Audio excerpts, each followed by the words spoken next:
Doakan kisah ini jadi pengingat untuk kita semua, bahwa rencana Allah selalu sempurna. Tekan like agar yang kamu rindukan dipertemukan di waktu terbaik. Seorang wanita muda berdiri di pinggir sawah berlumpur. Matanya basah menatap seorang petani tua berkaus usang. Hatinya bergetar. Ia yakin itu ayahnya yang hilang 20 tahun lalu.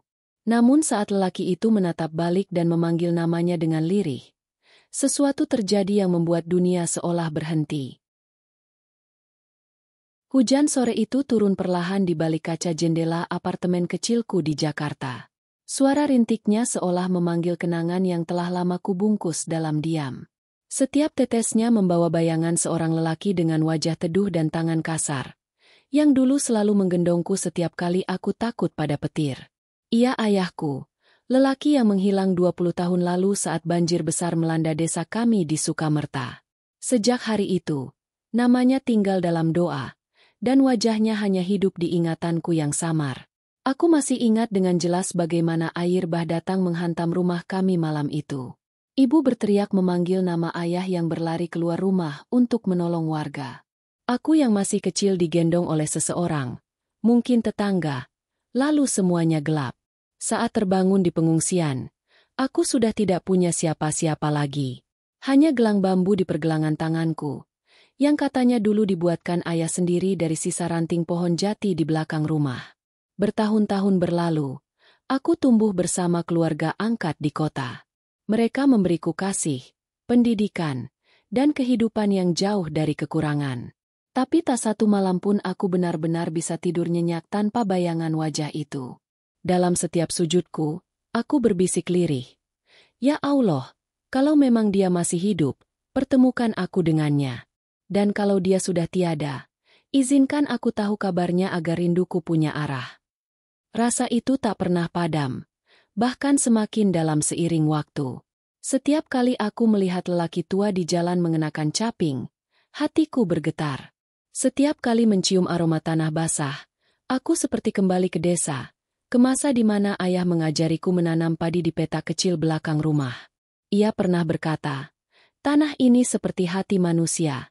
Nak, kalau dijaga dengan cinta, apapun yang kau tanam akan tumbuh jadi kebaikan." Kata-kata itu menancap dalam. Dan entah kenapa, meski hidupku kini dikelilingi kemewahan, hatiku selalu terasa kosong, seolah separuh jiwaku tertinggal di sawah yang tak pernah kulihat lagi. Suatu malam, setelah sholat tahajud, aku duduk lama di atas sajadah. Lampu kamarku padamkan, hanya tersisa cahaya redup dari jendela. Aku menatap ke arah langit dan air mataku mengalir tanpa tahu kenapa. Dalam hening itu, aku merasakan sesuatu yang belum pernah kurasakan sebelumnya. Seolah ada panggilan lembut dari jauh, dari tempat yang pernah kusebut rumah. Tubuhku bergetar. Lalu aku tertidur dengan rasa damai yang aneh. Dalam mimpi, aku berdiri di tengah hamparan sawah hijau yang tak berujung. Udara segar menyentuh wajahku. Dan di kejauhan kulihat sosok lelaki tua dengan baju lusuh, menunduk menanam bibit padi satu persatu. Aku berjalan mendekat, tapi langkahku terasa berat, seperti ada yang menahanku. Saat jarakku tinggal beberapa langkah, lelaki itu menatapku, mata itu begitu lembut, penuh kasih. Ia tersenyum dan berkata pelan, "Datanglah, nak, sawah ini masih menunggumu." Aku terbangun dengan air mata membasahi pipi. Napasku tersengal. Mimpi itu terasa nyata, terlalu nyata untuk diabaikan. Sejak malam itu, aku seperti kehilangan arah. Setiap hari pikiranku dihantui wajah lelaki dalam mimpi itu. Aku menatap gelang bambu di tanganku, gelang yang sama dengan yang kupakai sejak kecil, satu-satunya peninggalan dari masa lalu. Lalu sesuatu di hatiku berbisik, "Carilah, mungkin sudah saatnya." Aku mulai mencari-cari informasi tentang desa Sukamerta, yang kini nyaris hilang dari peta karena bencana dulu. Dari satu forum ke forum lain, dari arsip berita lama hingga catatan relawan, aku menemukan potongan-potongan kecil tentang kehidupan di sana. Ada satu foto yang membuatku terpaku. Seorang petani tua memegang cangkul di tangan, mengenakan topi caping, dengan gelang bambu di pergelangan kirinya. Darahku serasa berhenti mengalir. Wajah itu samar, tapi tatapan matanya, Sama seperti lelaki dalam mimpiku. Sejak saat itu, setiap malam aku terus memandangi foto itu, seolah mencari jawaban yang belum sempat terucap. Aku mulai sering terbangun di tengah malam, duduk di tepi ranjang, dan berbicara pada bayangan di dalam hatiku. Ayah, kalau itu benar ayah, tolong beri aku tanda. Aku ingin menemuimu. Aku ingin tahu kenapa dunia memisahkan kita begitu lama. Rasa haru bercampur rindu mengalir di dadaku. Kadang aku menolak percaya. Takut harapanku hanya akan melukai diriku sendiri. Tapi setiap kali aku berdoa, rasa itu justru semakin kuat. Seakan semesta sedang membuka jalan yang sudah lama tertutup. Pagi itu, sebelum berangkat kerja, aku memandang ke cermin. Wajahku terlihat lelah, tapi mataku berbinar. Ada sesuatu yang berbeda. Semangat baru yang tumbuh dari keyakinan. Aku menggenggam gelang bambu di pergelangan tangan, menciuminya pelan, lalu berbisik. Aku akan mencarimu, ayah. Apapun yang terjadi, aku akan temukan kebenaran itu. Langit di luar mulai cerah, tapi di hatiku badai rindu belum reda. Namun untuk pertama kalinya, aku merasa langkahku punya tujuan. Di balik setiap desir angin yang masuk lewat jendela, aku yakin ada bisikan lembut dari masa lalu yang menuntunku.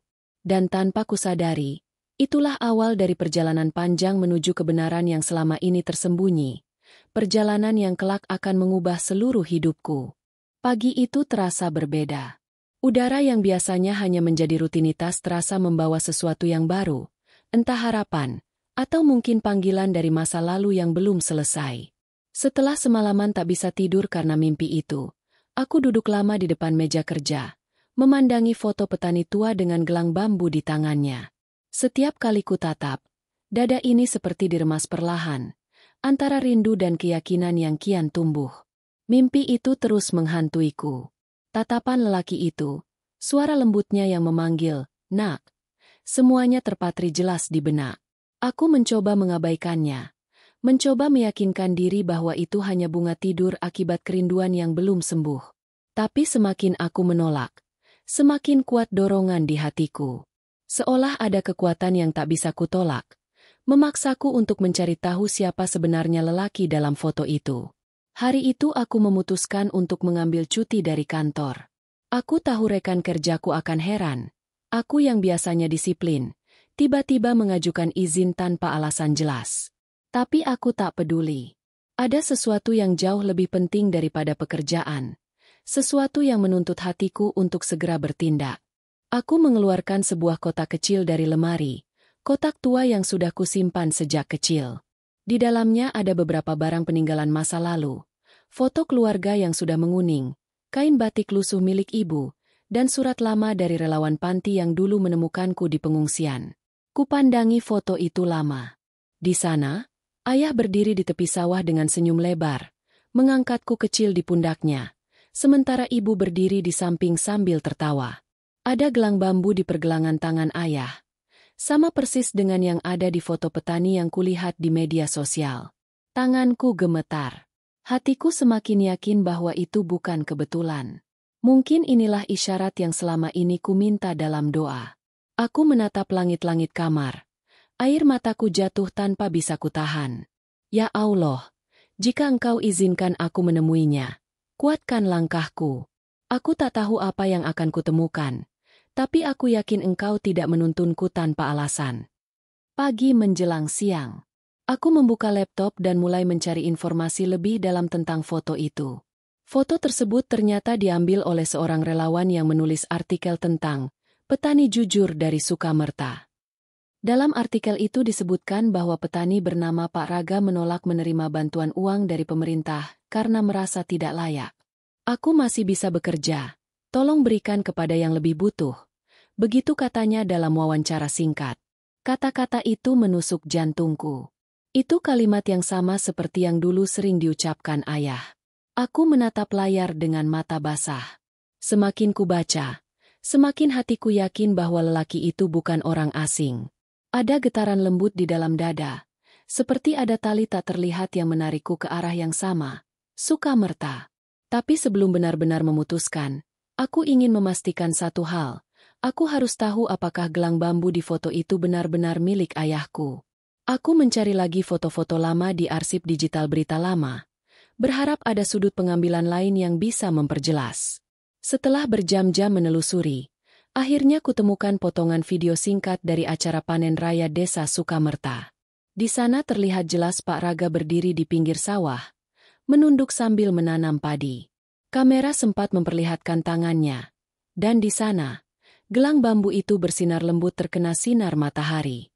Bentuknya sama, lekukan kecil di sisi kanan, hasil ukiran tangan ayah saat membuatkanku gelang kembar 20 tahun lalu. Aku menutup mulut, tubuhku gemetar hebat, air mataku jatuh deras. Dalam detik itu, semua keraguan hilang. Ini bukan kebetulan, bukan mimpi kosong. Ini panggilan. Aku berdiri di depan cermin, menatap diriku yang wajahnya kini penuh air mata tapi matanya berapi-api. Aku harus ke sana, bisikku pelan. Namun, sebelum berangkat, aku merasa perlu berpamitan dengan sosok yang paling memahami perasaanku, ibu angkatku, Bu Narti. Ia sudah tua, tapi matanya penuh kasih seperti ibu kandungku dulu. Saat aku menyampaikan niatku untuk pergi ke Sukamerta, ia terdiam lama, lalu memegang tanganku erat. Nak, kalau hatimu yakin, pergilah. Tapi ingat, apapun yang kau temukan nanti, terimalah dengan ikhlas. Kadang, yang kita cari bukan sosoknya, tapi maknanya. Kata-kata itu membuat dadaku sesak. Aku mengangguk sambil memeluk beliau erat, mencium tangannya dengan air mata menetes di pipi. Dalam pelukan itu aku merasakan kekuatan baru, seolah Allah sedang berbicara lewat bibir seorang ibu. Malam harinya, aku mempersiapkan diri, menulis surat singkat untuk meninggalkan pesan jika aku tak segera kembali. Kuletakkan di atas meja kerja, di samping gelang bambu yang tak pernah kulepaskan. Lalu aku duduk di lantai, memejamkan mata, mencoba meresapi setiap detik perjalanan hidupku yang akan berubah mulai esok. Namun sebelum tidur, aku kembali bermimpi. Kali ini lebih jelas. Aku melihat sawah luas yang diterangi cahaya keemasan senja. Di ujung pematang, sosok lelaki tua yang sama menatapku. Tapi kali ini, di belakangnya ada siluet seorang anak kecil berlari-lari sambil tertawa. Aku tertegun, dan saat hendak mendekat, angin bertiup kencang membawa suara lirih. Bawalah hatimu, bukan hanya tubuhmu, ke tempat ini. Aku terbangun dengan napas terengah. Dada ini berdegup keras, namun hatiku terasa damai. Aku tahu apa artinya. Mimpi itu bukan sekadar bunga tidur, melainkan isyarat yang harus segera kutindak. Kujatuhkan tubuhku di atas sajadah, menunduk dalam sujud panjang. Air mataku membasahi kain, dan hanya satu kalimat yang terucap di antara isak tangis. Ya Allah, aku siap menjemput takdir yang Engkau tulis untukku. Saat kubuka mata, fajar mulai menyingsing. Langit timur berwarna jingga lembut. Burung-burung mulai bernyanyi. Aku tersenyum dalam air mata. Mimpi itu telah berubah menjadi arah.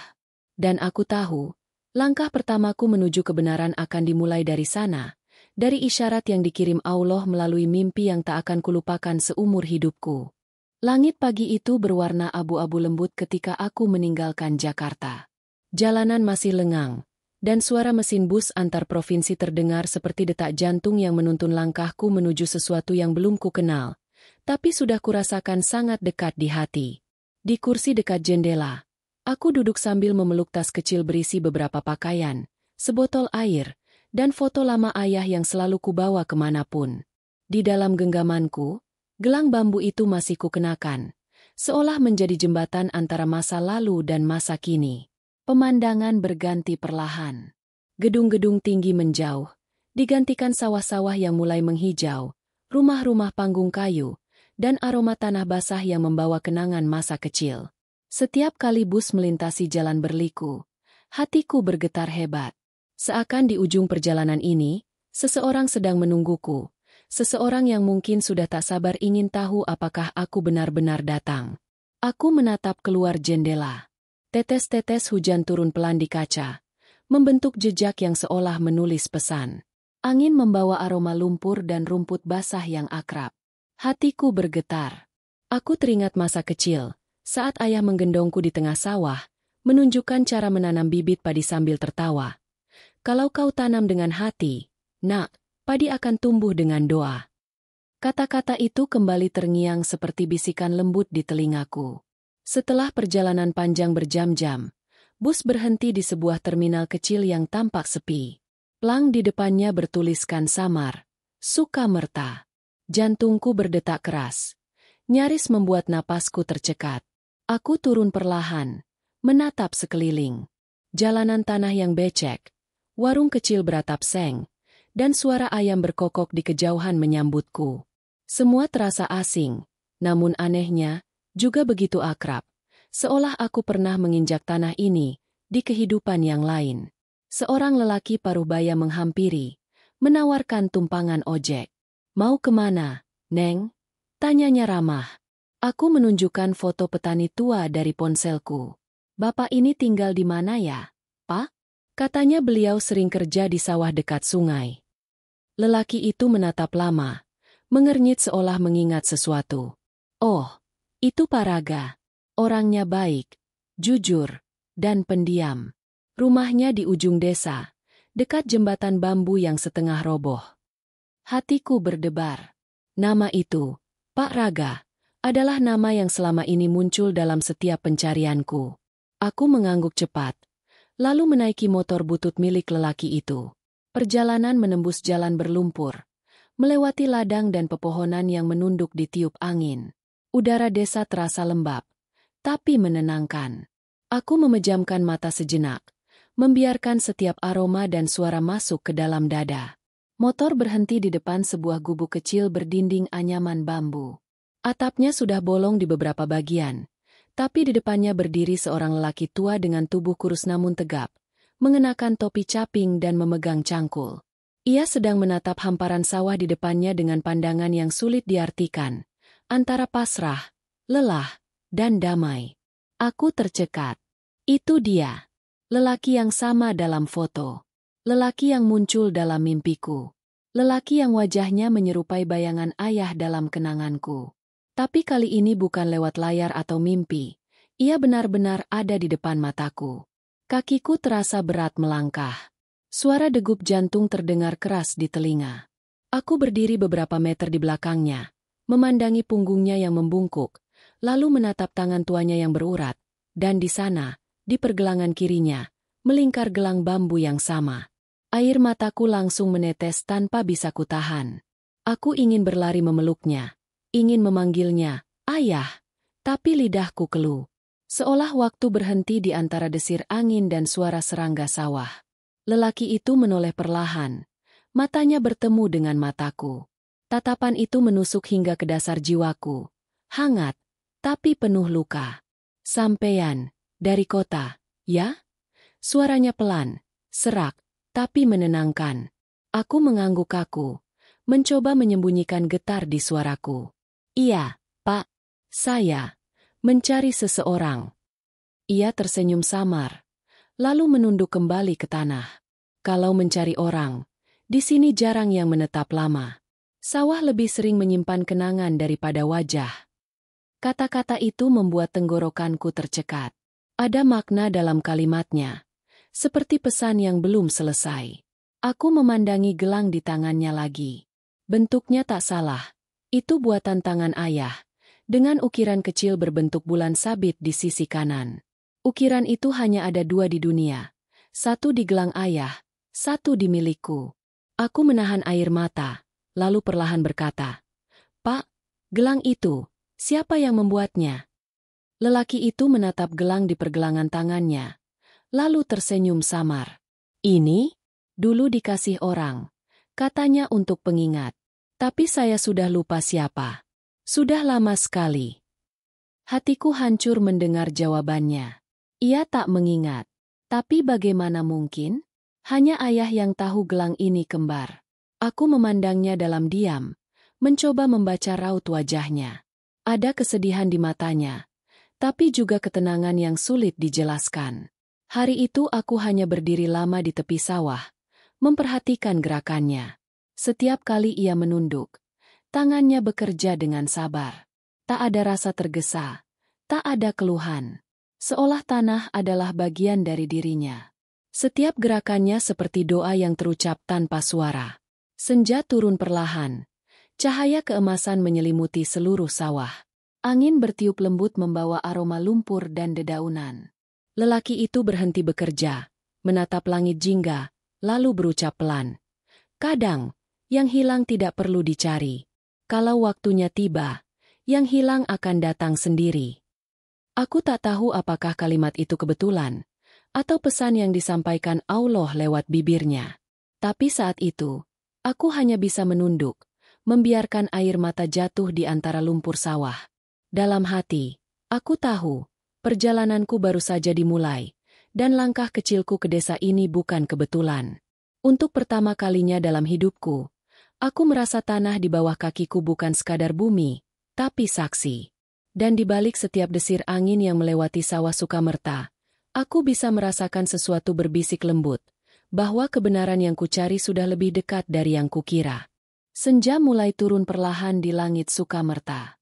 Cahaya oranye menimpa dedaunan padi yang bergoyang pelan diterpa angin sore. Aku masih berdiri di tepi sawah, menatap punggung lelaki tua itu, Pak Raga, yang kini sedang membersihkan lumpur di kakinya.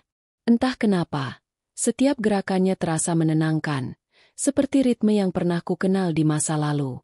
Tapi bersamaan dengan itu, dada ini terasa sesak oleh rasa yang sulit dijelaskan.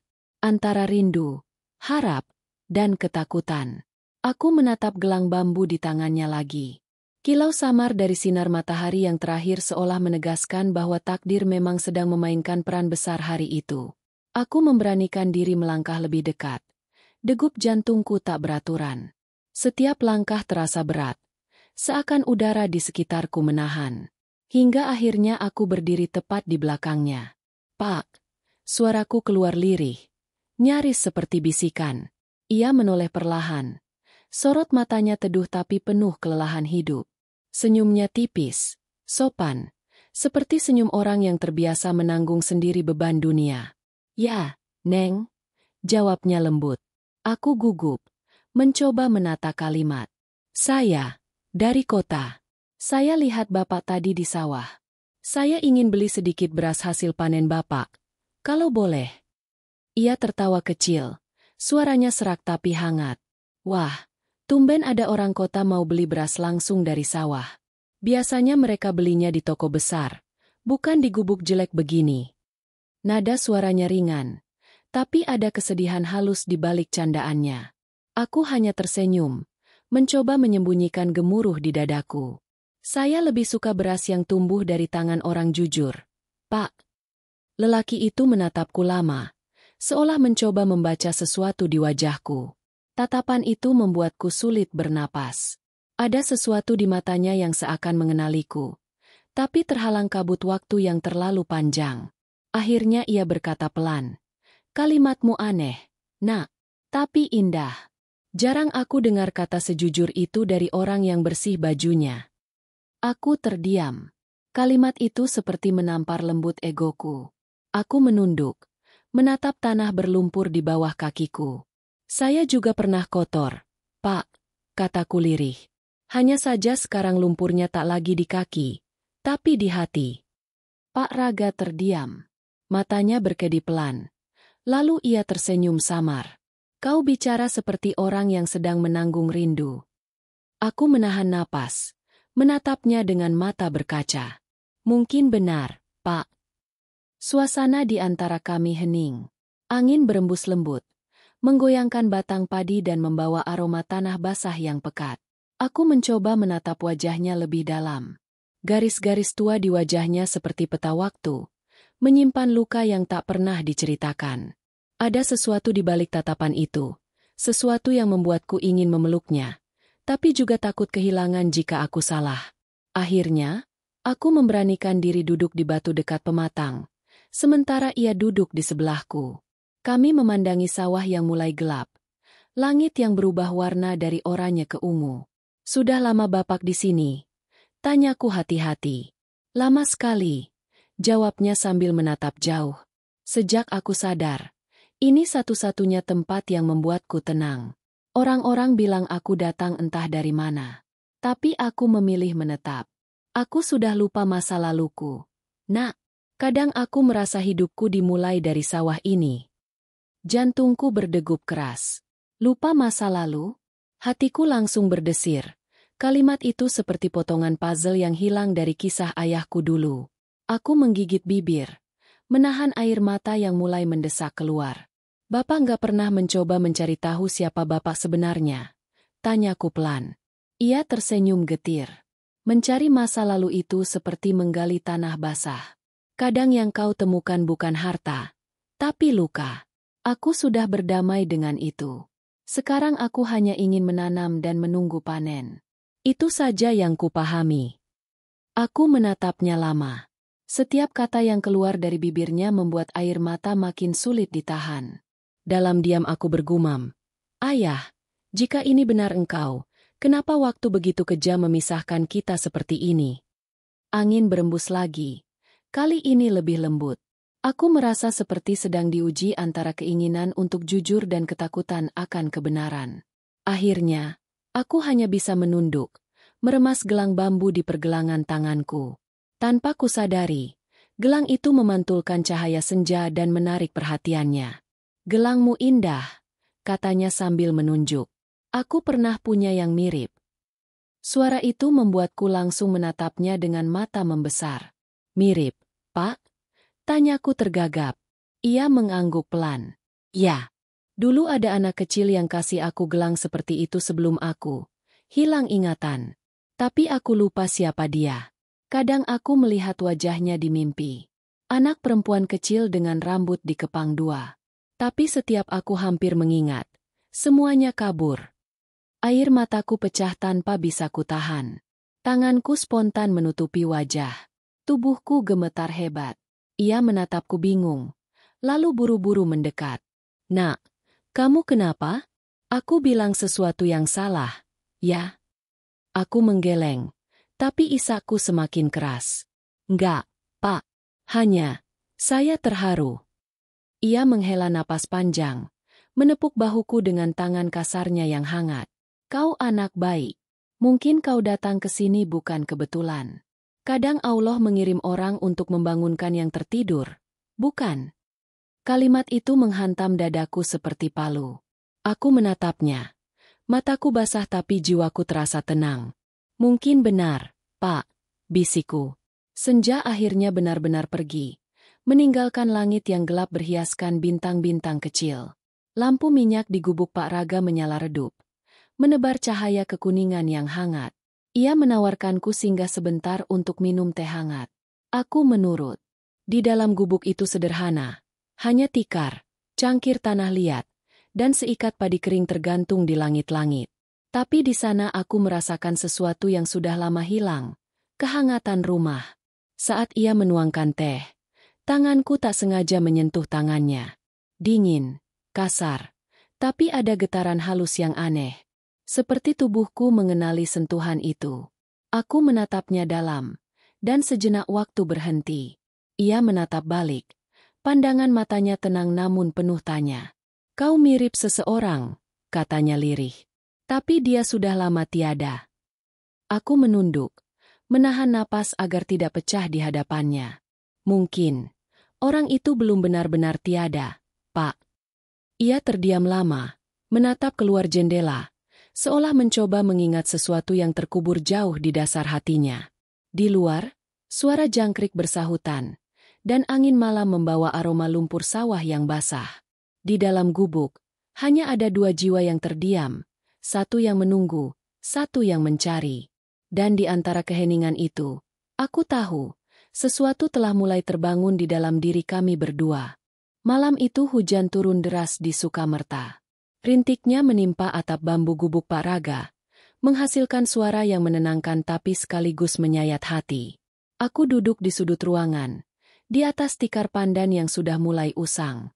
Lampu minyak berkelip, menebarkan cahaya kekuningan di wajah kami berdua. Wajah yang berbeda usia, tapi sama-sama menyimpan luka masa lalu yang tak pernah sembuh. Pak Raga menatap keluar jendela, memperhatikan air hujan yang menetes dari ujung atap. Di tangannya, Cangkir teh tanah liat masih mengepulkan uap hangat. Tangannya bergetar halus. Tapi ada keteguhan di sana. Sementara aku hanya bisa menatap gelang bambu di pergelangannya. Tak berhenti berdebar setiap kali pandanganku jatuh pada benda itu. Aneh ya, Pak, kataku perlahan, mencoba memecah hening. Tempat sederhana begini malah terasa lebih tenang dari rumah besar manapun di kota. Ia tersenyum samar. Karena di sini, Nak, tidak ada yang berpura-pura bahagia. Orang desa kalau lapar, ya bilang lapar. Kalau sedih, ya nangis. Tidak seperti orang kota, menelan air mata sambil tersenyum. Kalimat itu menembus dadaku. Aku menunduk. Bapak seperti tahu banyak tentang orang kota. Ia tertawa kecil. Dulu aku pernah jadi orang kota. Entah di mana, entah kapan. Tapi waktu itu aku kehilangan segalanya, termasuk ingatanku. Ia memejamkan mata sesaat. Yang tersisa hanya suara anak kecil memanggil, "Ayah," di tengah air bah. Aku menahan napas. Tubuhku kaku. Kalimat itu menggema di telingaku. Sama seperti dalam ingatan terakhirku sebelum bencana memisahkan kami. Air mataku jatuh tanpa bisa kucegah. Aku menunduk, berpura-pura mengusap wajah agar ia tak sadar aku menangis. Pak Raga berdiri perlahan, mengambil sesuatu dari sudut ruangan. Sebuah kotak kayu kecil yang dililit kain putih. Ia membukanya dengan hati-hati, seolah di dalamnya tersimpan nyawa. Dari dalam kotak itu, ia mengeluarkan sebuah kalung tua. Kalung dengan liontin berbentuk bulan sabit dari kayu jati. Aku langsung mengenalinya. Itu kalung milik ibu. Aku menatapnya tak berkedip.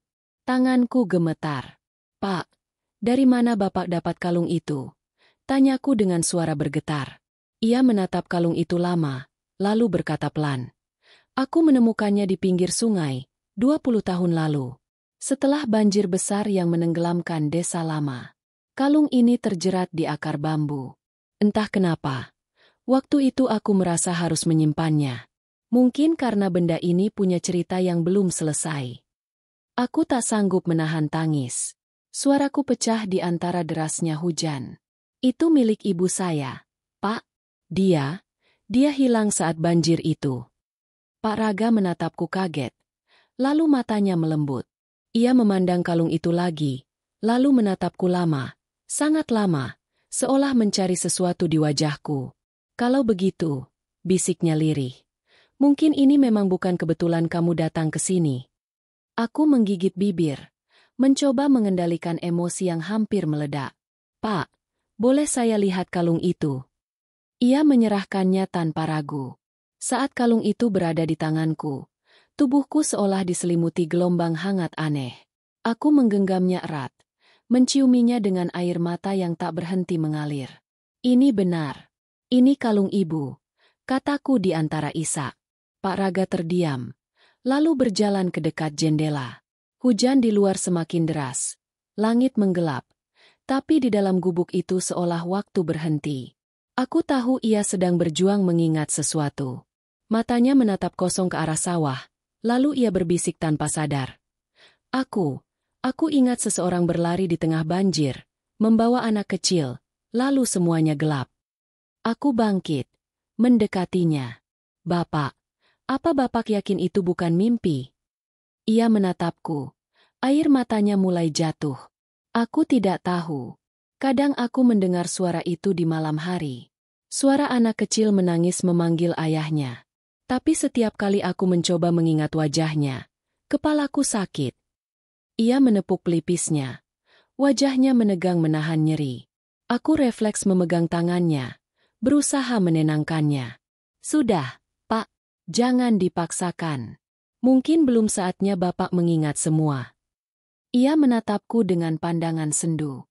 "Kau tahu, Nak, sejak kau datang, ada sesuatu yang berubah di sini." Ia menunjuk dadanya. Tempat yang lama sekali terasa kosong, tiba-tiba hangat lagi.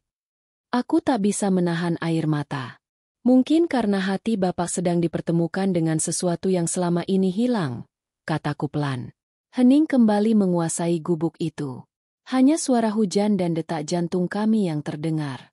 Lalu tiba-tiba, suara ketukan keras di pintu memecah suasana. Seorang pria muda masuk dengan tergesa-gesa. Pakaiannya rapi, wajahnya tegas, dan matanya tampak mengenal Pak Raga. "Assalamualaikum, Ustadz," katanya sambil menunduk hormat. Aku menoleh cepat. "Ustadz?" Pak Raga mengangguk lemah. "Waalaikumsalam, Raffi. Ada apa malam-malam begini?" Pria bernama Raffi itu tersenyum penuh hormat. "Saya cuma ingin mengantar hasil panen jamaah tadi, Ustadz, dan juga titipan dari santri untuk Bapak." Ia menaruh bungkusan kain di meja. Tapi matanya kemudian beralih padaku. "Maaf, ini siapa ya?" Aku buru-buru menjawab. "Saya, tamu, Pak. Cuma singgah sebentar." Raffi tersenyum sopan. Tapi hatiku berdebar hebat. "Ustadz, jadi selama ini dia bukan sekadar petani biasa?" Setelah Raffi pamit, aku menatap Pak Raga lagi, mencoba menahan rasa ingin tahu yang menyesak. "Bapak, jadi, Bapak ini Ustadz?" Ia menatapku pelan, lalu menghela napas panjang. "Orang-orang di sini memanggilku begitu, tapi aku tidak merasa pantas. Aku hanya membantu mengajarkan mereka mengaji dan menanam padi. Dua hal yang paling menenangkan dalam hidupku." Aku menatap wajahnya dengan kagum bercampur haru. Lelaki yang hidup dalam kesederhanaan, tapi dari bibirnya mengalir ketenangan yang dalam. "Aneh, Pak," kataku dengan suara parau. "Setiap kali saya bicara dengan Bapak, saya merasa seperti sedang berbicara dengan seseorang yang pernah saya kenal, tapi hilang lama sekali." Ia menatapku, matanya berkaca. Mungkin karena hati kita pernah bertemu sebelum waktu memisahkan. Kalimat itu membuat air mataku kembali tumpah. Aku menunduk, menggenggam kalung ibu di dada, berbisik pelan. "Ya Allah, jika ini benar jalan MU, kuatkan aku untuk menerima apapun yang akan terungkap." Di luar, hujan belum berhenti. Tapi di dalam gubuk kecil itu, dua hati yang lama terpisah mulai disatukan kembali oleh rahasia yang perlahan terbuka. Aku tidak tahu apakah yang kutemui malam itu adalah ayahku atau hanya seseorang yang menampung takdirnya. Yang ku tahu, untuk pertama kali dalam hidupku, aku merasakan kehangatan yang begitu nyata. Hangatnya kasih, yang mungkin dikirim langsung dari langit. Pagi menjelang dengan embun yang masih menggantung di ujung daun padi.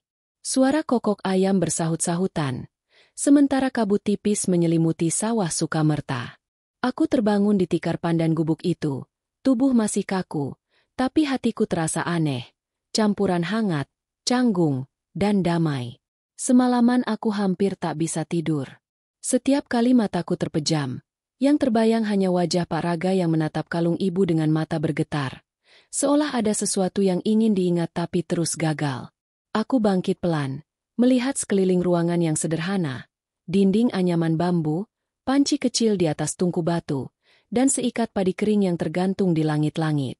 Semua begitu bersahaja, namun menyimpan ketenangan yang tidak pernah kutemukan di rumah mewah tempatku dibesarkan.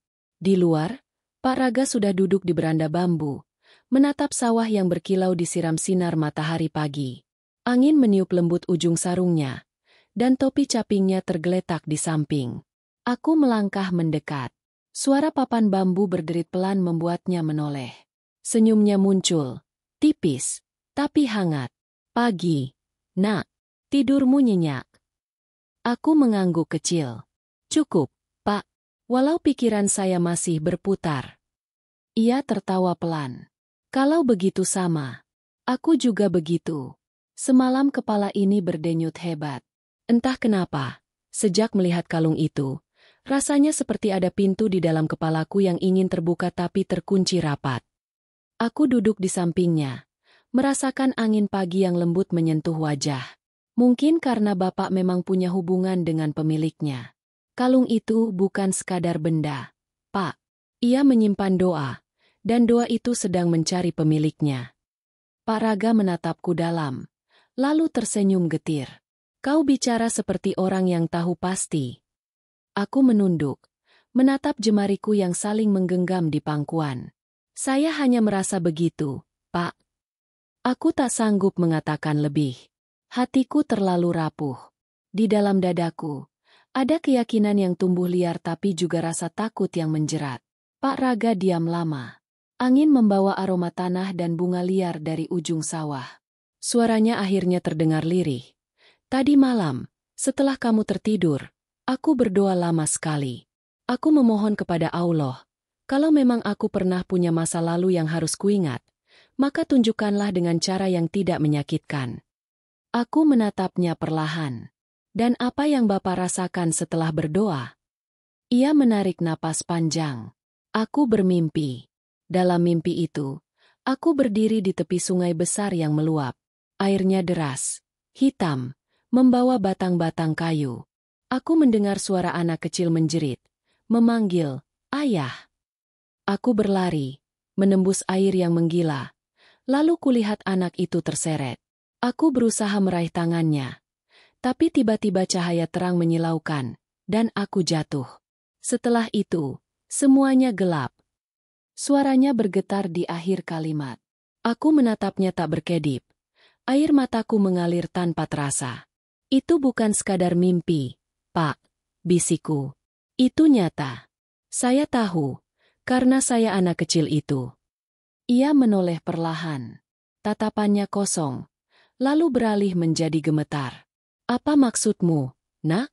Suaranya serak, seperti orang yang kehabisan napas. Aku menggigit bibir, lalu membuka kalung yang masih kukenakan sejak semalam. Kalung itu sama persis dengan yang disimpannya. Hanya saja liontinku retak di bagian bawah. Aku menyerahkannya kepadanya dengan tangan bergetar. Ini kalung yang sama, Pak. Ibu membuat 2 sebelum banjir itu datang. 1 untuk ayah, 1 untukku. Pak Raga terdiam. Tangannya gemetar saat menerima kalung itu. Matanya menatap 2 liontin kayu itu bergantian. Lalu tubuhnya bergetar hebat, seolah listrik mengalir di seluruh uratnya. Ini tidak mungkin. Suaranya parau. Aku tak mungkin. Aku menangis. Kenapa tidak mungkin, Pak? Karena Bapak lupa. Atau karena Bapak takut mengingat? Ia menutup wajah dengan kedua tangannya. Nafasnya berat, seperti orang yang sedang menahan badai dalam dadanya. Aku tak tahu siapa aku. Nah, setelah bencana itu, aku ditemukan tak sadarkan diri di pinggir sungai oleh warga. Aku tak tahu namaku, tak tahu dari mana asalku. Orang-orang memanggilku Raga karena katanya aku hidup, tapi jiwaku seolah tertinggal di air yang membawa masa laluku. Aku menatapnya lekat-lekat. Air mataku mengalir deras. Mungkin nama itu bukan kebetulan, Pak. Raga yang hidup tapi kehilangan jiwa, karena jiwa itu tertinggal bersama anak yang menunggu di tempat lain. Ia menurunkan tangannya perlahan, menatapku dengan mata merah dan basah. Kau, siapa sebenarnya? Aku menelan ludah. Suara tercekat di tenggorokan. Nama saya Naila. Saya anak dari keluarga yang hilang di banjir Sukamerta 20 tahun lalu. Ayah saya pergi menolong warga dan tidak pernah kembali. Tangisku pecah. Dan sekarang, di hadapan saya, ada seorang lelaki yang memiliki gelang bambu buatan ayah saya, menyimpan kalung milik ibu saya, dan memimpikan kejadian yang hanya kami alami. Pak Raga menggigil. Ia menatap gelang di tangannya sendiri, lalu bergumam lirih. Ya Allah!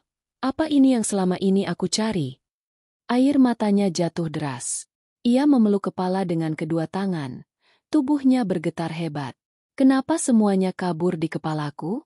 Aku merasakan rasa cinta yang aneh saat melihatmu. Tapi aku juga takut. Takut kalau aku mengingat sesuatu yang menyakitkan. Aku mendekat, menggenggam tangannya erat. Kalaupun menyakitkan, biarlah kita hadapi bersama, Pak.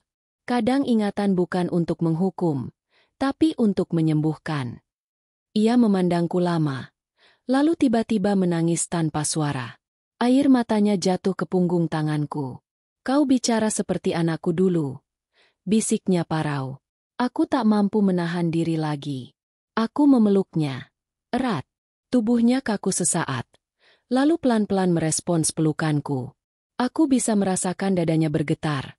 Tangannya gemetar saat membalas pelukanku dengan hati-hati, seolah takut aku akan menghilang. Dalam pelukan itu, Aku bisa mendengar detak jantungnya, kuat namun rapuh, sama seperti detak kehidupan yang pernah hilang di arus banjir waktu itu. Hujan mulai turun lagi, lembut, menimpa atap bambu. Suara itu mengisi ruang di antara tangis kami. Pak Raga menatap langit melalui celah dinding, lalu berbisik pelan. Kalau memang benar aku pernah menjadi ayahmu, kenapa Allah menghapus ingatanku? Aku menjawab dengan suara serak. Mungkin karena waktu tahu, jika Bapak masih mengingat semuanya saat itu, Bapak tidak akan kuat menanggung luka kehilangan. Tapi kini, saat hati kita sudah siap, Allah memilih waktu terbaik untuk mempertemukan kembali. Ia memejamkan mata. Air matanya terus mengalir. Ya Allah, kalau ini rencana MU, kuatkan aku untuk menerimanya. Di luar, langit mulai berwarna kelabu, dan suara petir bergema jauh di ujung desa. Tapi di dalam gubuk bambu itu, dua jiwa yang lama kehilangan arah kini menemukan cahaya baru, cahaya harapan di antara kabut masa lalu. Aku tahu, mungkin kebenaran belum sepenuhnya terungkap.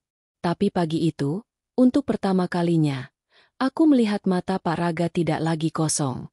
Ada cahaya kecil yang bergetar di sana, cahaya pengakuan yang mulai bangkit dari dalam dirinya. Meski masih dibalut kebingungan dan luka lama yang belum sembuh. Sore itu langit sukamerta tampak kelabu. Angin membawa aroma tanah basah bercampur wangi rumput liar yang baru disiram hujan. Aku duduk di beranda gubuk bambu, menatap Pak Raga yang sejak pagi belum berbicara sepatah kata pun. Wajahnya murung, matanya sering menerawang jauh seolah menatap sesuatu yang tak bisa kulihat. Sejak pengakuan pagi tadi, suasana di antara kami berubah. Bukan lagi sekadar kebisuan asing, tapi hening yang berat, penuh pergulatan batin. Tangannya menggenggam gelang bambu di pergelangan dengan erat. Seolah benda itu sedang berbicara langsung padanya. Aku tahu ia sedang berjuang dengan ingatan yang pelan-pelan kembali. Seperti serpihan kaca yang menyatu dengan luka. Sesekali ia mengusap lipis, menahan nyeri di kepala. Aku ingin mendekat, tapi aku takut kata-kataku justru membuatnya semakin terluka. Lalu tiba-tiba ia berucap lirih, hampir seperti berbicara pada dirinya sendiri. Setiap kali aku menutup mata, aku melihat air, banyak sekali air. Aku menoleh cepat. Suaranya bergetar. Aku bisa melihat matanya basah. Air itu datang dari gunung, menghantam desa, menghancurkan rumah, menelan sawah. Aku berlari, membawa seorang anak kecil di pelukanku. Ia menatap kosong ke arah sawah di depan. Anak itu menangis, memanggil ayahnya. Tapi aku tak tahu siapa aku waktu itu. Aku hanya tahu, aku harus melindunginya. Aku menahan air mata yang mulai naik ke tenggorokan. Lalu, tanyaku pelan. Ia menghela napas panjang. Lalu, ada suara wanita menjerit dari kejauhan, memanggil namaku, Rashid. Aku terdiam. Nama itu menggetarkan seluruh tubuhku. Rashid? Suaraku nyaris berbisik. Ia mengangguk. Wajahnya tegang. Ya, Rashid. Dan entah kenapa, waktu aku dengar nama itu, dadaku sakit sekali. Seperti terbakar. Aku ingin menjawab, tapi tenggorokanku seakan terkunci. Aku menatapnya dalam-dalam. Bapak, nama ayah saya juga Rashid. Ia terdiam. Pandangannya perlahan menatapku. Air mata mulai turun di pipinya tanpa ia sadari. Ya Allah. Suaranya parau. Apakah mungkin aku? Ia tak sanggup melanjutkan. Tubuhnya gemetar. Tangannya berusaha menopang diri di dinding bambu. Aku segera berdiri dan memegangi bahunya. Pak, tenangkan dulu napasnya. Ucapku lembut. Tapi ia tampak seperti orang yang sedang berperang melawan bayangan masa lalu. Dalam mimpiku, lanjutnya lirih. Aku ingat wajah gadis kecil itu. Rambutnya dikepang dua. Matanya menangis memanggilku. Ayah. Aku menggendongnya menembus arus deras. Kami terseret. Lalu tiba-tiba kayu besar menghantam tubuhku. Setelah itu, aku tak ingat apa-apa. Suara itu pecah di akhir kalimat. Ia menutup wajahnya dengan kedua tangan, menangis tanpa suara. Aku memeluknya, mencoba menahan isak sendiri yang kini pecah bersamaan. Bapak tidak salah. Bapak tidak salah apapun. kataku di antara tangis. Bencana itu bukan salah siapa-siapa. Ia menggenggam tanganku erat. Tapi kenapa aku harus lupa? Nah, kenapa aku harus meninggalkanmu selama ini? Kalau aku benar ayahmu, bagaimana bisa aku tak mengenali darah dagingku sendiri? Aku menggeleng sambil menghapus air matanya. Mungkin karena Allah belum mengizinkan Bapak mengingat. Kadang, yang kita anggap kehilangan adalah cara Allah menjaga kita agar tidak hancur lebih cepat. Kami terdiam lama. Hujan turun lagi. Kali ini deras, seperti langit ikut menangis bersama kami. Aku menatap wajahnya yang kini terlihat lebih tua dari sebelumnya. Namun dalam tatapan itu ada sesuatu yang baru, kesadaran. Setelah beberapa menit, ia berkata pelan.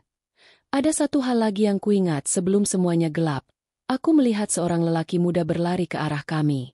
Dia mencoba menarik anak kecil itu dariku, dia sempat berteriak. Selamatkan dia, Rashid. Lalu air menelan semuanya.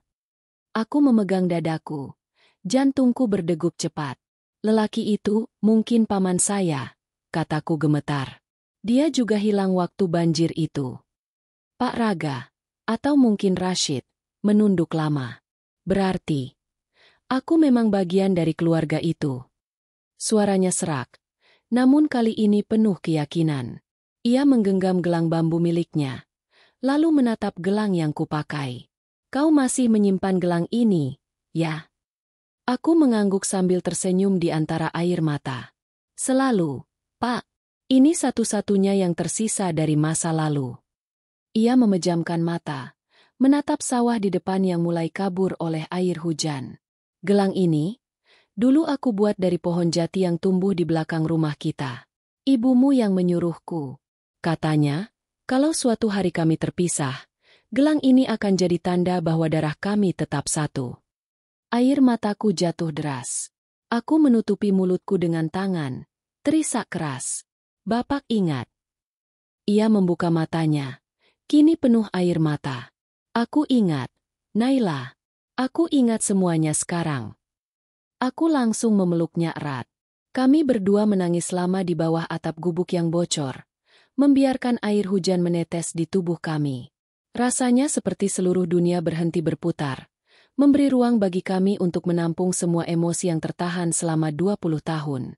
Di sela tangisnya, ia berbisik pelan di telingaku. Maafkan aku, Nak. Aku tak pernah berniat pergi. Aku hanya ingin menolong orang lain waktu itu. Tapi Allah menulis kisah lain untuk kita. Aku menggeleng sambil menekan wajahku di dadanya. Tidak perlu minta maaf, Pak. Saya justru berterima kasih. Karena Bapak hidup. Karena Bapak tetap menjadi orang baik meski kehilangan segalanya. Ia mengusap rambutku perlahan. Gerakannya lembut seperti dulu waktu aku kecil. Kau sudah besar sekarang. Sudah kuat. Dan aku bangga. Tangisku pecah lagi. Setiap kata yang keluar darinya terasa seperti doa. Seperti pelukan yang selama ini hilang di arus banjir. Namun di balik tangis kebahagiaan itu, ada juga perasaan lain yang sulit dijelaskan. Perasaan getir, karena semakin banyak yang ia ingat, semakin banyak pula luka yang ikut terbuka. Aku bisa melihatnya dari matanya yang terus menerawang jauh. Seperti sedang berbicara dengan masa lalu yang belum sepenuhnya pulih. Kadang, katanya pelan, aku merasa bersalah masih hidup. Sementara banyak yang tidak selamat. Tapi mungkin ini cara Allah memintaku menebus waktu yang hilang. Aku mengangguk, berusaha menahan isak.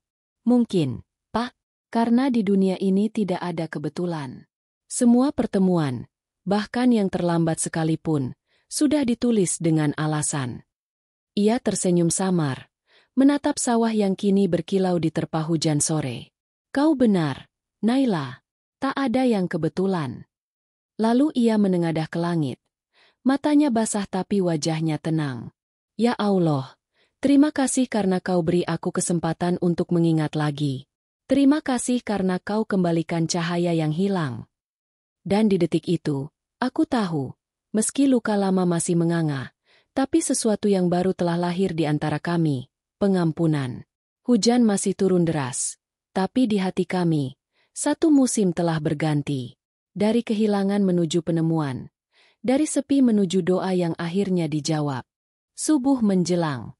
Udara di Sukamerta masih diselimuti kabut tipis. Embun menggantung di pucuk padi, berkilau seperti butiran kaca yang memantulkan cahaya langit pertama. Aku duduk di serambi gubuk, menggenggam cangkir tanah liat berisi teh hangat. Di depanku, Pak Raga, atau sekarang aku memanggilnya dengan nama yang perlahan mulai kuakui, Ayah, sedang menatap sawah yang tenang. Ia duduk diam dengan mata berkaca. Dari samping, aku bisa melihat garis-garis di wajahnya yang kini terasa begitu bermakna. Setiap keriput seperti catatan dari perjalanan panjang yang tak pernah sempat ia ceritakan. Angin pagi berembus pelan, membawa suara burung yang mulai bernyanyi, dan untuk pertama kalinya sejak aku tiba di sini, aku merasakan ketenangan yang murni. Sudah lama aku tidak berdoa di sawah ini, kata ayah perlahan. Suaranya serak tapi lembut. Biasanya aku hanya menanam, menyiram, lalu pulang. Tapi hari ini, rasanya seperti tanah ini ikut hidup kembali. Aku menatapnya dengan mata basah. Karena Bapak sudah menemukan yang hilang. Ia mengangguk pelan, menatap langit yang berwarna keemasan. Bukan aku yang menemukan, Naila, tapi Allah yang menuntun. Kadang kita terlalu sibuk mencari, padahal yang kita cari sedang menunggu di tempat yang sama, hanya tertutup waktu. Aku tak sanggup menjawab. Kalimatnya menembus hati. Aku menatap sawah yang luas itu, tempat yang dulu jadi saksi penderitaan sekaligus harapan. Aku teringat cerita ibu, tentang bagaimana tanah bisa menjadi saksi doa. Ibu selalu berkata, jika hatimu hancur, kembalilah ke tanah. Di sana air matamu akan berubah jadi kehidupan. Maka pagi itu, aku melangkah perlahan ke tengah sawah. Tanahnya lembek, basah, tapi hangat. Ayah mengikutiku dengan langkah pelan. Kami berdiri di pematang, di antara barisan padi muda yang masih hijau. Angin bertiup lembut, menggoyangkan batang-batang padi seperti sedang bertasbih. Aku berbalik menghadap ayah. Pak, kataku pelan, bolehkah kita berdoa di sini? Untuk mereka yang tidak sempat kita selamatkan. Ia menatapku lama, lalu mengangguk dengan mata merah. Ya, Nak, sudah waktunya kita mendoakan mereka, juga diri kita sendiri. Kami berdua menunduk. Ayah mengangkat kedua tangannya tinggi ke langit. Aku mengikuti. Suaranya bergetar saat ia mulai berucap. Ya Allah, Tuhan yang menulis takdir kami di antara ombak dan tanah. Engkau yang memisahkan kami dengan air, dan kini Engkau pula yang mempertemukan kami dengan air mata. Kami bersyukur, karena di balik kehilangan yang Kau beri, ternyata Engkau sedang menanam rindu yang tidak pernah mati. Air mataku jatuh deras. Setiap kata dari bibirnya seperti mengalirkan hangat di dadaku. Aku tak kuasa menahan tangis. Tanganku gemetar saat menutup wajah. Ayah melanjutkan dengan suara lebih pelan, hampir berbisik. Ya Allah, jika semua ini adalah bagian dari ujian MU, jadikan kami hamba yang sabar. Jangan biarkan rasa bersalah menutupi syukur kami. Jika masa lalu adalah luka, biarkan hari ini menjadi obatnya. Suara angin makin kencang, tapi aku bisa mendengar gemuruh di dadaku sendiri. Aku menatap wajah ayah di antara air mata. Wajah yang dulu hanya hidup di mimpi, kini ada di hadapanku. Nyata, memanjat doa dengan penuh kerendahan hati. Aku pun ikut bersuara. Lirih, nyaris tak terdengar. Ya Allah, aku tidak meminta banyak. Cukup jagalah dia, lelaki tua yang selama ini Kau simpan dari dunia. Jika Engkau mengambil ingatannya dulu untuk melindungi hatinya, maka hari ini aku bersyukur karena Engkau mengembalikannya untuk mengobati hatiku. Angin mendadak berhenti sejenak. Udara menjadi sangat hening. Hanya suara kami berdua yang bergema di antara luasnya sawah. Cahaya matahari menembus kabut, memantulkan kilau di setiap ujung padi. Seolah alam ikut menjadi saksi atas penyatuan dua hati yang terpisah 20 tahun lamanya. Ayah menurunkan tangannya perlahan. Ia menatapku dengan mata yang kini penuh kehidupan. Kau tahu, Naila, dulu aku sering bertanya, kenapa Allah membiarkan aku hidup tapi mengambil ingatanku? Tapi sekarang aku paham. Karena kalau aku masih mengingat semuanya waktu itu, Mungkin aku akan mati sebelum waktunya, karena rasa bersalah. Aku memegang tangannya. Mungkin karena Allah ingin Bapa hidup, agar bisa jadi saksi bahwa cinta sejati tidak mati, hanya tertidur. Ia tersenyum. Senyum yang begitu dalam, menenangkan, dan untuk pertama kalinya sejak aku mengenalnya, senyum itu tidak lagi menyembunyikan luka. Kau bicara seperti ibumu dulu, katanya pelan. Wajahmu, matamu, bahkan caramu menatap dunia semuanya sama. Aku menunduk. Air mataku menetes ke tanah. Berarti cinta ibu belum hilang, Pak. Ia masih hidup di antara kita. Kami berdua duduk di pematang. Di antara desir angin, ayah mulai bercerita perlahan, tentang hari-hari sebelum banjir datang, tentang tawa ibu, tentang anak kecil yang selalu minta digendong ke sawah, tentang lagu-lagu sederhana yang ia nyanyikan sambil menanam padi. Setiap kata terasa seperti potongan kenangan yang kembali dijahit dengan benang baru. Waktu itu, katanya, aku berjanji pada ibumu, kalau aku tak sempat kembali, aku akan titipkan kenangan kami pada tanah ini. Karena tanah tidak pernah berkhianat pada air mata. Aku menatapnya sambil berbisik. Dan sekarang tanah ini menumbuhkan doa kita, Pak. Ia menatap langit. Suaranya nyaris tak terdengar. Ya Allah, Engkau telah memulihkan yang retak. Biarlah aku menanam kebaikan sampai akhir umurku, agar anakku tak lagi hidup dalam kehilangan. Aku tak bisa menahan tangis. Aku bersujud di antara lumpur, membiarkan air mataku jatuh menyatu dengan tanah. Saat itu, aku tidak peduli pada baju yang kotor, pada tubuh yang berlumur tanah. Aku hanya ingin seluruh rinduku, seluruh syukurku, menyatu di bumi yang dulu memisahkan kami. Ayah menunduk, memegang pundakku dengan tangan bergetar. Naila, bangunlah. Jangan menangis. Doa tidak akan sampai jika hatimu masih diselimuti sedih. Kita sudah dipertemukan. Itu artinya Allah masih punya rencana untuk kita. Aku mengangguk. Tapi tangisku belum juga berhenti. Aku hanya takut kehilangan lagi, Pak. Ia tersenyum lembut. Kau tidak akan kehilanganku lagi. Bukan karena aku tak akan pergi, tapi karena kini aku sudah ada di dalam hatimu. Angin kembali bertiup, membawa suara gemerisik daun padi seperti zikir lembut. Langit perlahan berubah cerah. Di kejauhan, pelangi tipis muncul di atas perbukitan. Warnanya menyatu dengan kabut pagi. Aku memandang pelangi itu, lalu menatap wajah ayah yang tersenyum di bawah cahaya mentari. Dalam diam, aku tahu, tidak semua luka harus disembuhkan dengan waktu. Beberapa justru sembuh dengan pertemuan. Dan pagi itu, di tengah hamparan sawah yang menjadi saksi air mata kami, aku sadar, doa tidak selalu datang dari masjid. Kadang ia lahir dari tanah yang basah oleh penyesalan, tapi disiram oleh cinta yang tulus. Siang itu langit sukamerta berwarna pucat, seperti menahan sesuatu yang berat. Angin membawa debu halus dari arah ladang, sementara suara serangga mengisi sela keheningan. Aku dan ayah masih di sawah sejak pagi, menatap hamparan padi yang seolah ikut bernafas bersama kami. Setelah doa di pagi hari, suasana di antara kami lebih tenang, namun ada sesuatu yang terasa berbeda, sebuah getaran halus di dada, pertanda bahwa takdir belum selesai berbicara. Ayah tampak gelisah sejak tadi. Tangannya sering mengusap pelipis. Matanya menatap jauh ke arah sungai yang memisahkan desa. Kadang ia terdiam lama. Kadang menarik napas panjang seolah menahan sesuatu yang ingin meledak.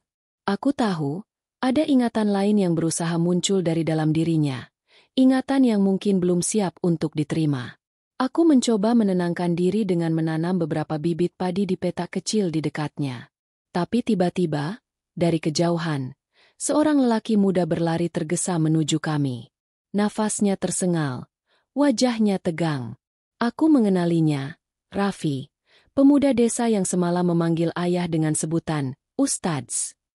Ia berhenti beberapa meter dari kami. Wajahnya pucat. Ustadz Pak Raga. Serunya terburu-buru. Ada orang kota datang ke balai desa. Mereka bawa surat dari pemerintah. Katanya mau mencari seseorang bernama Rashid. Aku membeku. Suara itu bergema di dadaku seperti petir yang memecah siang. Aku menatap ayah yang kini menunduk dalam-dalam. Wajahnya tiba-tiba pucat. Tangannya gemetar hebat. Raffi melanjutkan cepat. Mereka bilang orang itu dulu terlibat proyek bendungan di tahun banjir besar. Mereka datang karena ada dokumen lama yang terbuka kembali. Aku berlari mendekati ayah. Pak, maksud mereka. Bapak? Tanyaku dengan suara bergetar. Ayah menatapku dengan mata merah yang kini penuh ketakutan. Aku tidak tahu, Nak, tapi kalau benar begitu, berarti masa lalu itu belum selesai. Hening menggantung di antara kami. Angin berhenti. Burung-burung tak lagi terdengar. Aku bisa merasakan dadaku seperti diremas. Apa maksudnya, Pak? Apa yang sebenarnya terjadi dulu? Ia menatap tanah. Suaranya rendah dan berat. Dulu sebelum banjir itu, aku bukan sekadar petani. Aku bekerja sebagai pengawas lapangan untuk proyek bendungan di daerah ini. Aku tahu ada yang tidak beres dalam pembangunan itu. Banyak material dikurangi, fondasi tidak sesuai rencana. Aku mencoba memperingatkan mereka, tapi ia berhenti. Tangannya mengepal. Matanya menatap kosong ke lumpur di bawah kaki kami. Tapi mereka tidak mau mendengar. Justru aku dituduh menyebarkan fitnah dan mencuri data proyek. Aku sempat mengumpulkan bukti, tapi sebelum sempat menyerahkannya, bendungan itu jebol. Semua lenyap. Desa, orang-orang, termasuk keluargaku. Sejak hari itu, aku hilang. Mereka bilang aku kabur untuk menghindari hukuman. Aku ternganga. Jadi, Bapak bukan hanya korban, tapi juga dituduh sebagai penyebab bencana itu. Ia mengangguk pelan. Ya. Dan sejak itu, aku hidup dengan nama baru, Raga. Aku tak tahu siapa diriku, tapi di dalam hati, aku tahu aku bukan orang jahat. Aku hanya tidak punya bukti untuk membuktikannya. Air mataku mengalir deras. Aku menatap wajahnya yang kini tampak lebih tua dari sebelumnya. Kenapa Allah menulis kisah seberat ini untuk Bapak, Pak? Ia tersenyum getir. Mungkin karena Allah ingin aku belajar tentang ikhlas. Nak, dulu aku hidup dengan ambisi besar. Ingin dihormati, ingin dikenal. Tapi saat segalanya hilang, aku baru tahu kehormatan sejati bukan tentang nama yang diingat, tapi tentang kebaikan yang tetap hidup meski kita dilupakan. Kalimat itu membuatku tak sanggup berkata apapun. Aku hanya bisa menggenggam tangannya erat, takut kehilangan lagi. Tapi belum sempat aku bicara, suara langkah kaki dari arah jalan kecil terdengar mendekat. 3 orang pria berpakaian rapi muncul dari balik pohon bambu. Mereka membawa map tebal dan kamera kecil. Salah satu dari mereka langsung bertanya, apakah di sini tinggal seseorang bernama Rashid bin Malik? Ayah menatap mereka dengan mata berkaca, lalu perlahan menjawab, itu nama lamaku. Pria itu tersenyum lega. Akhirnya kami menemukannya. Kami dari Komisi Arsip Nasional dan tim pengusut proyek lama Sukamerta. Kami datang bukan untuk menangkap Anda, Pak Rashid, tapi untuk membersihkan nama Anda. Aku terkejut. Membersihkan? Pria itu mengangguk. Beberapa waktu lalu ditemukan dokumen asli di gudang arsip lama. Ternyata benar. Data yang dulu dipakai untuk menuduh Bapak palsu. Pelaku korupsinya adalah pejabat atas yang kini sudah meninggal. Anda adalah satu-satunya saksi hidup. Ayah terduduk di tanah. Matanya tak berkedip. Air matanya jatuh tanpa ia sadari. Selama ini, aku hidup menanggung dosa yang bukan milikku. Aku berlutut di sampingnya, memeluk bahunya. Pak, Allah membuktikan kebenaran Bapak di waktu yang paling tepat. Ia memegang dadanya. Suaranya pecah. 20 tahun. Naila, 20 tahun aku hidup sebagai bayangan. Merasa dunia ini sudah tak punya tempat untukku. Tapi ternyata, Allah tidak pernah meninggalkan. Pria itu menyerahkan sebuah map berisi dokumen. Nama Bapak akan direhabilitasi secara resmi. Dan pemerintah juga akan memberikan penghargaan kepada keluarga korban yang dulu tidak tercatat. Aku memandang ke arah sawah. Air mataku terus mengalir tanpa bisa dihentikan. Di tengah hamparan hijau itu, seakan angin ikut bersujud bersama kami. Aku bisa merasakan getaran lembut di dada, Bukan hanya haru, tapi juga keadilan yang akhirnya datang setelah waktu begitu lama menahannya. Ayah menatap langit. Wajahnya basah oleh air mata dan senyum yang lirih. Ya Allah, aku tak butuh penghargaan. Cukup kau ampuni aku karena pernah hampir putus asa. Suaranya serak, tapi penuh ketenangan yang tak pernah kudengar sebelumnya. Aku memegang tangannya, berbisik di telinganya. Ayah, mungkin semua ini memang harus terjadi. Kalau Bapak tidak melalui semua itu, mungkin kita tidak akan bertemu dengan cara yang seindah ini. Ia tersenyum, menatapku lembut. Benar, Nak. Kadang, kebenaran tidak datang untuk memenangkan kita. Ia datang untuk menyembuhkan. Kami berdua menatap sawah yang kini diterpa cahaya senja. Langit memerah, memantulkan warna keemasan di air yang tenang. Di bawah cahaya itu, wajah ayah tampak begitu damai, seperti seseorang yang akhirnya menemukan jalannya pulang setelah bertahun-tahun tersesat. Dan dalam keheningan sore itu, aku tahu luka kami mungkin belum sepenuhnya sembuh, tapi kebenaran telah memberi arti baru pada setiap air mata yang pernah jatuh. Langit sore itu berwarna jingga kemerahan. Di balik cahaya yang perlahan meredup, aku dan ayah berdiri di tengah sawah yang masih basah setelah hujan semalam. Angin berembus lembut, menggoyangkan batang-batang padi yang tampak seperti lautan hijau berbisik. Di sanalah, di tanah yang dulu menelan masa lalu kami, kini menjadi saksi bagaimana kebenaran akhirnya menampakkan dirinya. Ayah berdiri dengan tubuh sedikit bungkuk, menatap petak sawah yang paling ujung. Tatapannya dalam, seolah ada sesuatu yang lebih dari sekadar kenangan. Aku mendekatinya perlahan, menatap wajahnya yang diterpa cahaya senja.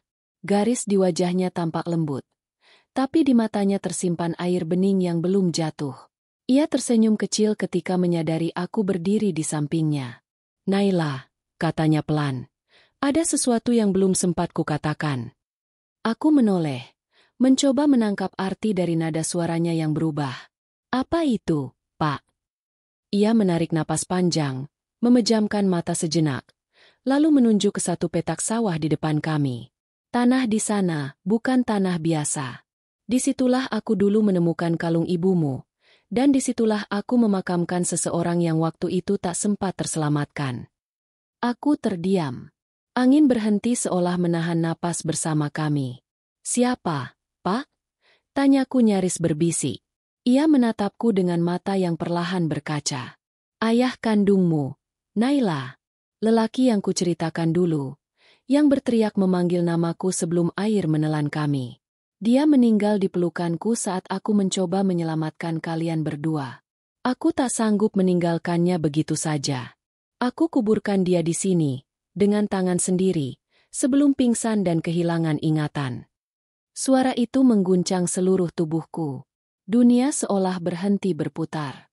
Aku memandang tanah itu, tanah yang hijau, subur, dan tenang, sementara air mataku jatuh satu persatu, menyatu dengan lumpur di bawah kaki.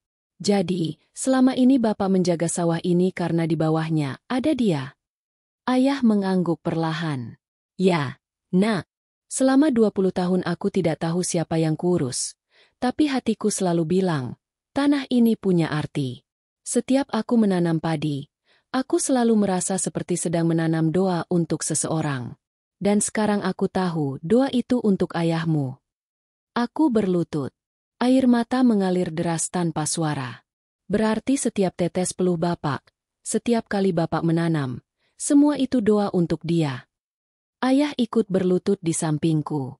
Ya, dan mungkin karena itu juga Allah tidak langsung mengembalikan ingatanku. Karena dia ingin aku tetap menjaga tempat ini, tanpa pamrih, tanpa beban masa lalu. Kadang, amalan terbaik bukan dari ingatan, tapi dari keikhlasan yang kita jalani tanpa tahu alasannya. Angin sore kembali berhembus, membawa suara gemerisik padi yang terdengar seperti tasbih alam. Aku menatap wajah ayah yang kini penuh damai. Ia menunduk, menyentuh tanah basah itu dengan ujung jarinya, lalu berkata pelan, "Tanah ini saksi, Naila." Ia menampung air mata, kehilangan, dan penyesalan. Tapi lihatlah, dari tanah inilah tumbuh kehidupan baru. Begitulah cara Allah menunjukkan bahwa tidak ada luka yang sia-sia. Aku menunduk, menyentuh tanah di depanku, merasakan dinginnya yang lembut. Dalam diam, aku berdoa, "Ya Allah, Engkau telah menulis kisah ini dengan air mata, tapi Kau akhiri dengan ketenangan." Air mataku jatuh ke tanah, dan untuk pertama kalinya, aku tak merasa lemah. Air mata itu terasa seperti persembahan, bukan karena duka, tapi karena syukur. Ayah berdiri pelan, memandang langit yang mulai berganti warna ungu. "Aku ingin satu hal darimu, Nak," katanya lembut. "Jika suatu hari aku tiada, jangan tangisi aku di rumah ini. Datanglah ke sawah ini. Bacakan doa di sini. Karena disinilah semua dimulai, dan disinilah semua akan kembali tenang." Aku menggenggam tangannya erat. "Jangan bicara seperti itu, Pak. Saya belum siap kehilangan lagi." Ia tersenyum, menatapku dengan kasih yang begitu dalam. "Kau tak akan kehilangan aku, Naila. Karena cinta seorang ayah tidak butuh tubuh untuk tetap hidup. Ia tumbuh seperti padi, mati satu batang, tumbuh 1000 biji yang baru." Aku menunduk, terisak pelan. Senja perlahan menelan sisa cahaya, menggantinya dengan kehangatan yang aneh. Tidak dingin, tidak juga menyakitkan. Hanya hangat, hangat seperti pelukan yang lama tertunda. Beberapa menit kami terdiam, hanya membiarkan angin dan suara alam berbicara. Lalu ayah menatap sawah itu sekali lagi. Matanya lembut tapi pasti. "Aku ingin sujud di sini," katanya lirih. "Sekarang, sebelum matahari pergi." Ia menurunkan tubuhnya, bersujud di atas tanah basah. Aku mengikuti di sampingnya. Suara napasnya bergetar, tapi tenang. Dalam sujud itu, aku bisa mendengar isak kecil di antara hembusan angin. "Ya Allah," bisiknya, "jika Engkau telah menulis kisah kami dengan luka, maka akhiri dengan cahaya. Jadikan tanah ini tempat lahirnya kedamaian, bukan duka. Terimalah semua air mata kami sebagai saksi cinta yang Engkau pilih untuk kami." Aku menutup mata. Suara hatiku bergetar dalam diam. Aku tahu, doa itu bukan sekadar ucapan. Itu adalah perjalanan yang lengkap, perjalanan yang melewati kehilangan, penyesalan, hingga akhirnya sampai pada penerimaan. Ketika kami berdiri kembali, matahari sudah benar-benar tenggelam di balik perbukitan. Langit berubah gelap, tapi di cakrawala, tersisa garis cahaya tipis berwarna emas. Garis yang seolah menjadi tanda bahwa meski malam tiba, ada cahaya yang tidak pernah padam. Ayah menatapku untuk terakhir kalinya sore itu dengan senyum penuh ketenangan. "Ingat, Nak, kadang pertemuan bukan hadiah, tapi ujian. Dan kalau hari ini kita bisa berdiri di sini, itu karena Allah tidak pernah benar-benar memisahkan kita, hanya menunda, agar kita belajar arti kehilangan." Aku memeluknya erat. "Terima kasih, Pak, untuk semua yang Bapak simpan, untuk semua yang Bapak perjuangkan dalam diam." Ia menepuk punggungku lembut, lalu berbisik di telingaku. "Dan terima kasih, Naila, karena kau datang. Karena tanpa kau datang, aku mungkin mati tanpa pernah tahu siapa diriku." Malam pun turun perlahan. Suara jangkrik mulai menggantikan desir angin. Kami berjalan pulang dari sawah dengan langkah perlahan, tanpa banyak bicara. Tapi di dalam hati, kami tahu, tidak ada lagi rahasia, tidak ada lagi luka yang belum disembuhkan. Yang tersisa hanyalah ketenangan. Dan di atas tanah yang dulu memisahkan kami, kini tumbuh doa yang akan hidup selamanya. Doa dari seorang ayah dan anak yang akhirnya saling menemukan, bukan karena waktu, tapi karena kasih yang tidak pernah berhenti.